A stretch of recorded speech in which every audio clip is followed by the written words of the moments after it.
Sophocles wrote about 120 plays. 7 survive. The rest are gone, scattered into a few stray quotations and torn scraps of papyrus dug out of Egyptian sand.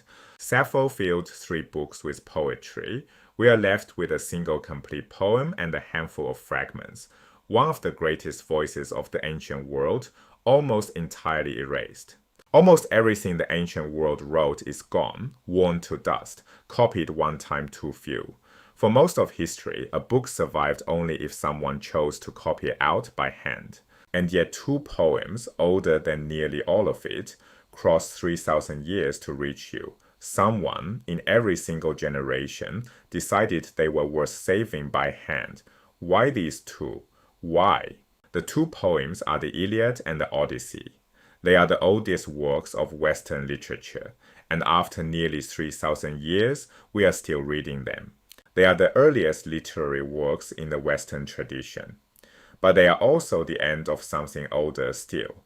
Centuries of oral poetry, sung long before anyone could write it down. For generations, poets passed them from memory to memory, never from page to page.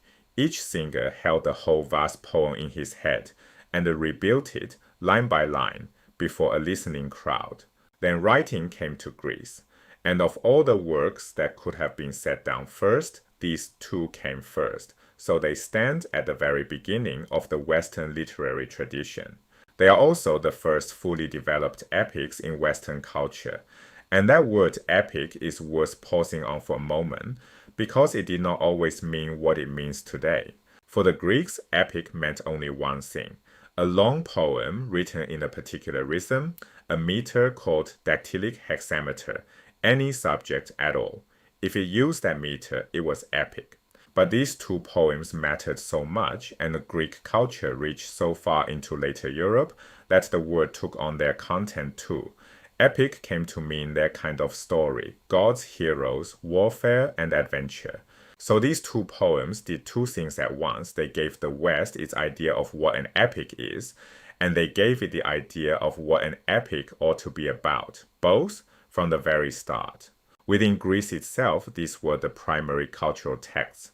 Far more than entertainment, though they are wonderful stories, they were educational tools, sources of moral example, models for how a person should or should not behave. That mattered most in the years before writing. In a culture without books, storytelling carries a weight it can never have in a literate world.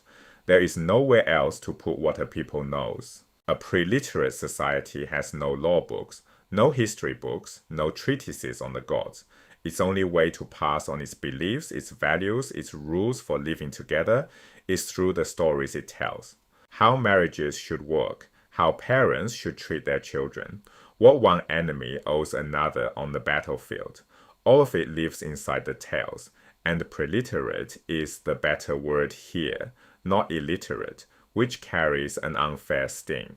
So beneath their surface as thrilling tales, the Iliad and the Odyssey carry the whole moral framework of ancient Greek culture, its values, its beliefs, its picture of how the world holds together. That role did not fade once the poems were written down.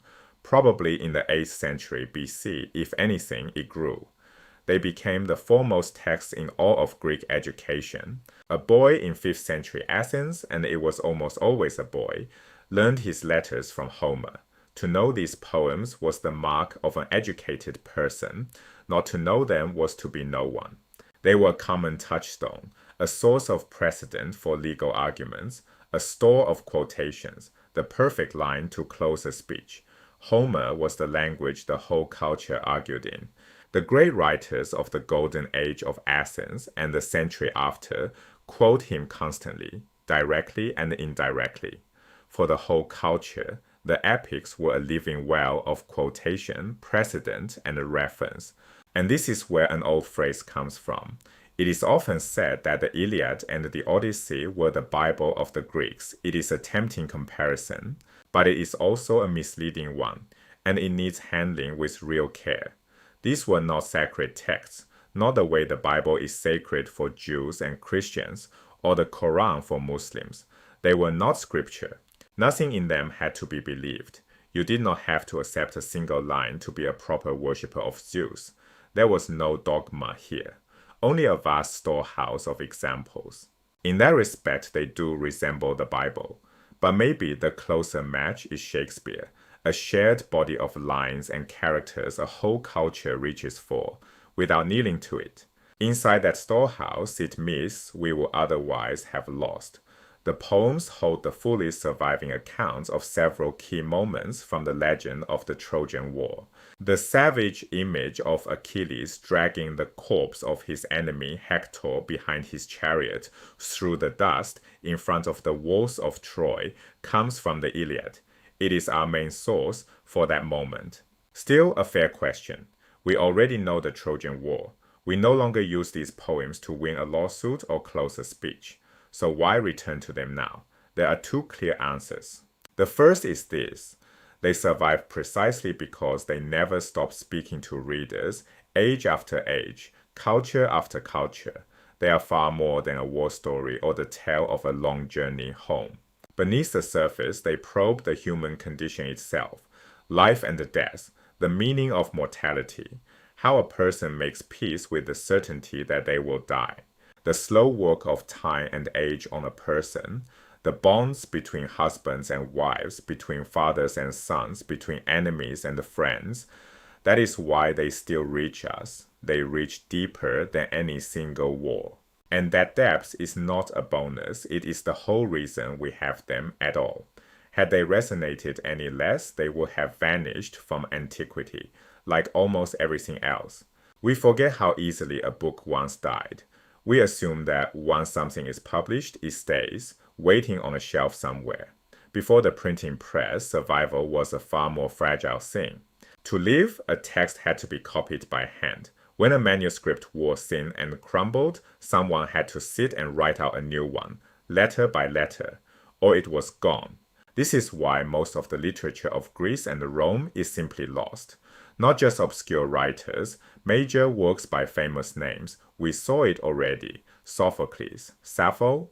If the Iliad and the Odyssey had not struck readers as extraordinary, was the labor, they too would have perished. Being compelling was no guarantee, as poor Sophocles proves, but without it, they would have died long ago. The second reason to read them is their sheer influence. Part of why they still feel familiar is that they shaped almost everything that came after, not only literature, but art and the music too. In literature above all, they are the foundation.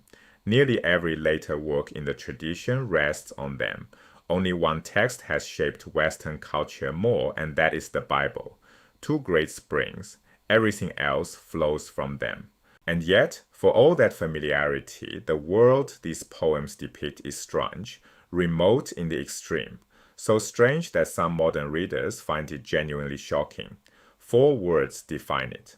It is patriarchal, slave-holding, monarchical, and polytheistic.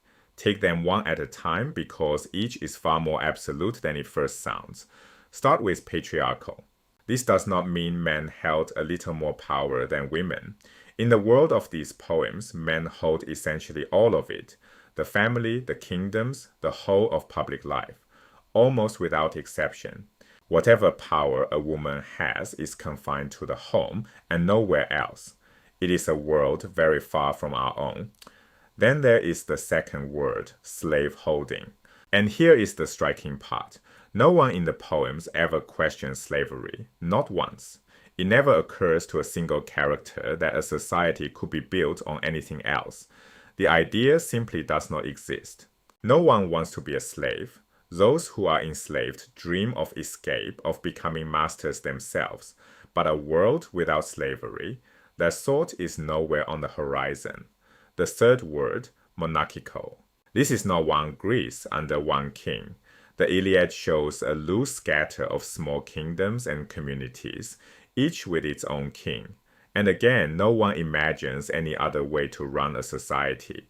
You might hate a particular king, you might dream of killing him and taking his throne, but the idea of an alternative to kingship itself never appears. Which brings us to the fourth word, polytheistic. This may be the deepest gap of all. Their world holds a multitude of gods, hundreds, thousands if you count the small spirits of every river, spring, and wood, and still a great many even among the major gods alone. Our own culture is broadly monotheistic, believer or not. An atheist doubts one God. An agnostic is unsure about one God. A believer trusts in one God. The number one goes almost unquestioned. The world of Homer assumes, just as unquestioningly, that of course there are many. That difference runs so deep it deserves a whole discussion of its own another time. So there it is in sum. A world patriarchal, slave-holding, monarchical, and polytheistic, every pillar of it foreign to us. And yet the people inside it feel somehow entirely familiar. So here is the strange doubleness of these poems, familiar and alien at once, close to us in their questions, remote from us in their world. That tension is exactly what keeps them alive. A culture utterly unlike ours, carrying themes utterly universal. Read them once and you notice one thing. Read them again, in English or in Greek, and you always find something you missed. That is the strange gift of these poems. They never run dry. A reader can give them a lifetime and they will still hold something back, waiting for the next return. Given how much they hold, it helps to know how to approach them. Nobody can cover everything. These poems could swallow a lifetime of study and still leave more to say. So we take the highlights. And we come at them from three angles. The first is simple, a synopsis plus real reading from the poems themselves. Read it all and you will have read the whole of both the Iliad and the Odyssey. The second angle is cultural background, the terms and ideas a modern reader needs but would not simply know. To understand the Iliad, you need two Greek words, kleos, often translated as glory, and time, often translated as honor. Kleos and time, glory and honor. Those two forces drive the anger of Achilles, and that anger is the central subject of the whole Iliad. The third angle is the deepest one. The larger issues the poems explore, the human truths for which the plot and the strange customs are only the vehicle. But before any of that, one thing has to come first, the myth, the story of the Trojan War.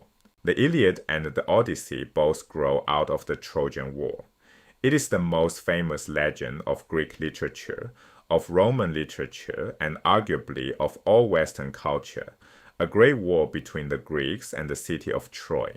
Troy sat at the northwestern corner of what is now Turkey.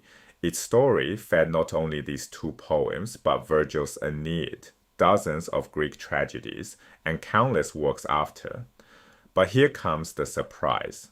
Unfact catches almost everyone off guard. Given how enormous the legend is, how little of the actual war these two poems contain, they tell only a fragment, and they leave out the biggest scenes of all. Look closely, Achilles does not die in the Iliad. The Trojan horse never appears in it. Troy is never sacked in it. The most famous moments of the whole story are simply not there. The Iliad covers one brief stretch in the 10th and final year of the war. The Odyssey follows one man's journey home afterward. The most famous scenes of the whole legend appear in neither. Others told the rest. A whole series of other epics filled in the gaps, the events before the Iliad and everything after it, including the sack of Troy. Those poems are lost now. We know their contents only through brief prose summaries, a kind of ancient study guide. And even the Greeks agreed the Iliad and the Odyssey were by far the finest of them. The others were shorter and much weaker. Their loss is not a loss of equals. Because they told only their sliver of the story, the two great poems lean on what their listeners already carried in their heads. They assume you know the rest, so let us fill in what they take for granted. Helen, the most beautiful woman in the world, daughter of the great god Zeus, was the wife of the Greek king Menelaus. The Trojan prince Paris abducted her and carried her off to Troy. That was the spark. Under Menelaus's elder brother Agamemnon, the Greeks gathered a fleet, sailed for Troy, and fought to win her back. The war lasted 10 years, For most of it, the two sides were evenly matched, blow for blow. Each side had one supreme warrior. For the Greeks, Achilles. For the Trojans, Hector. Everyone else was roughly equal.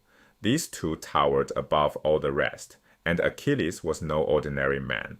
He was the son of a goddess, the sea goddess Thetis, and a mortal father, Peleus.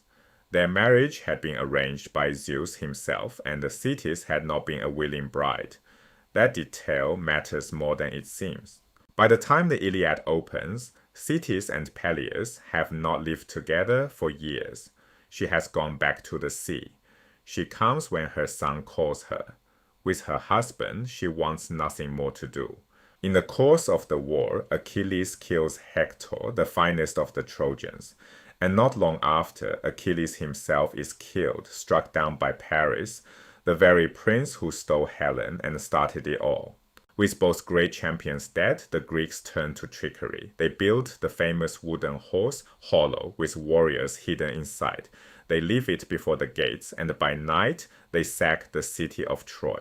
And in the sack, the Greeks go too far. They murder old King Priam at his own household altar. They hurl Hector's infant son Astyanax from the walls of Troy. These were not the acts of an honorable army. They drag Priam's virgin daughter Cassandra from the temple of the virgin goddess Athena and rape her there.